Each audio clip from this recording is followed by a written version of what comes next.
James McGrath is in Queensland right now. Back to what I was saying about the Goldilocks approach that the Premier is taking.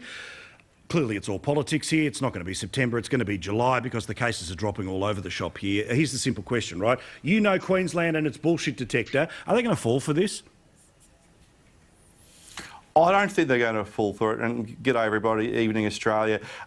She is playing pure politics with coronavirus because she is going to milk it to help her win this coming election. I think Queenslanders will see through it.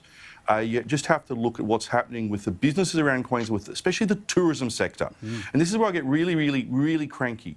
She has said, oh, the tourists will always come. And that's like Mary Antoinette saying, I'll let them eat cake. No, the tourists, if New South Wales can open up their borders a lot quicker and get overseas to New Zealand, do you think where people are going to go for the holidays? They're going to go to New Zealand. And they'll forget about poor old little Queensland here. She's just playing games. And what is really frustrating for people up here is they can actually see it. Because she said she had a roadmap. The roadmap was the borders were going to open up in July. And she went out in public, she had a brain fart, and that's the politest thing I can say about what she did, a complete and utter brain fart about the borders.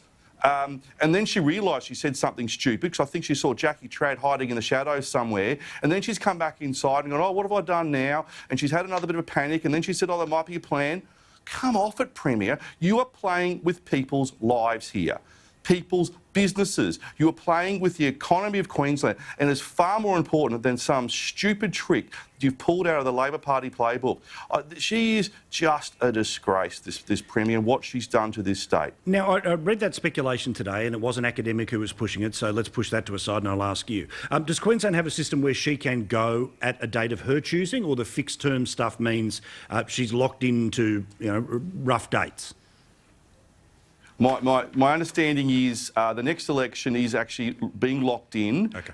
It's the beginning of the fixed term. So the election will be on October 31 in about 160 days' time. So not many sleeps yet to go till we can get rid of this terrible Premier. Because the danger for us here in Queensland is that if we wake up on the 1st November with her as Premier, that means by Easter, Jackie Trad will be Premier because the Socialist left have the numbers in that caucus and in that cabinet. And everybody knows that Palaszczuk, I mean, she's sort of like a, she's like an empty biscuit packet sometimes. She just sort of gets up and you go, hang on, you're supposed to be our Premier. You're supposed to be leading us, not playing games. So no, the state election will be on October 31st, and I hope to wake up with a hangover on the 1st November and that Deb Freckington is Premier of this state. You be up for that fight?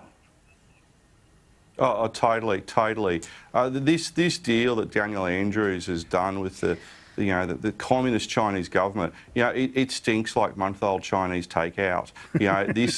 Everybody knows it stinks. Everybody knows it's dodgy.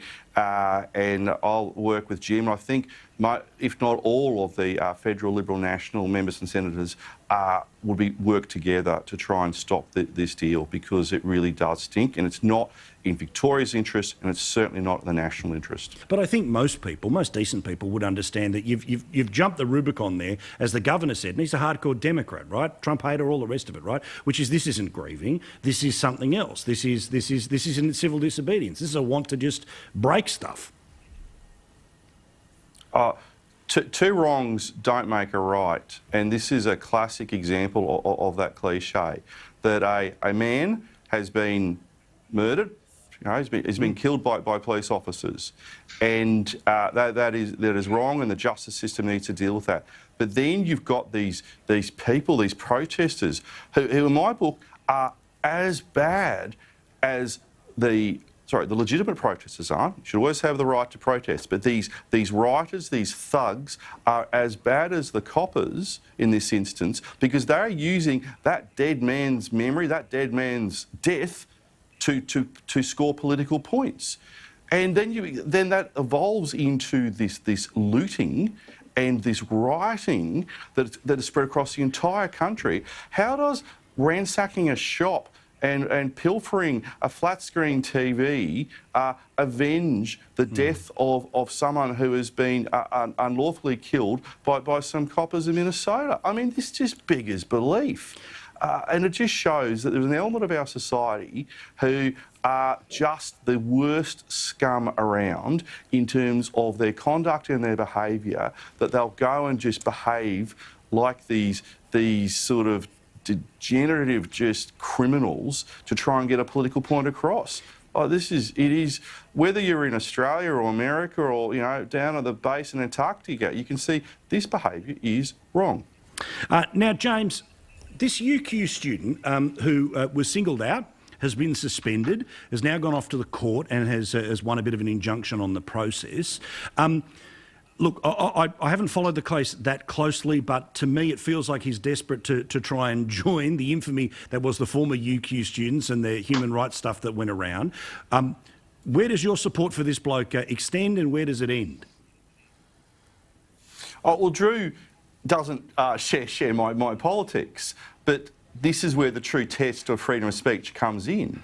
It's how much you'll defend the right of someone to say something that you disagree with. Now, Drew's on one side of politics and I'm on the other side of politics. And I think the University of Queensland have messed this up something shocking.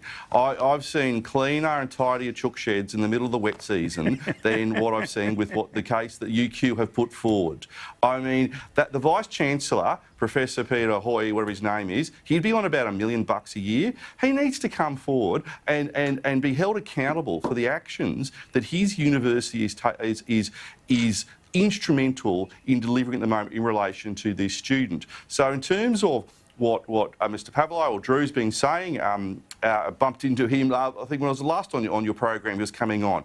He is someone who was pushing a very strong point of view in relation to certain issues around the world. I agree with some of them, obviously, in terms of Hong Kong v China, but this is a problem for UQ and it has damaged them. But what it's also shown, which I think is probably as interesting, is the relationship between our universities and some sovereign overseas countries. And in particular with the University of Queensland, the Confucius Institutes, in terms of their reliance on overseas fee-paying students. So what the Pavlo case, what the coronavirus epidemic has shown is that our universities are really selling themselves overseas, and that is poor for their long-term survival, but it's poor for in terms of what values are they teaching students, what is their ethos as a so-called learning institution where a student, he might be a rabble-rouser, most students are, and how they've actually treated this particular student.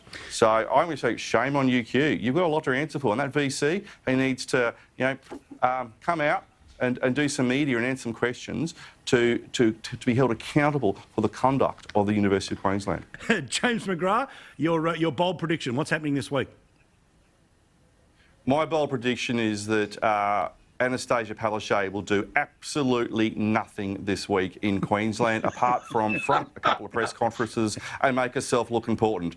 That's my bold prediction. I reckon it's going to come true too. Yeah, correct. While leaking a little bit on the Friday and then making an appearance and an announcement if there is on Sunday, because more people watch the Sunday news.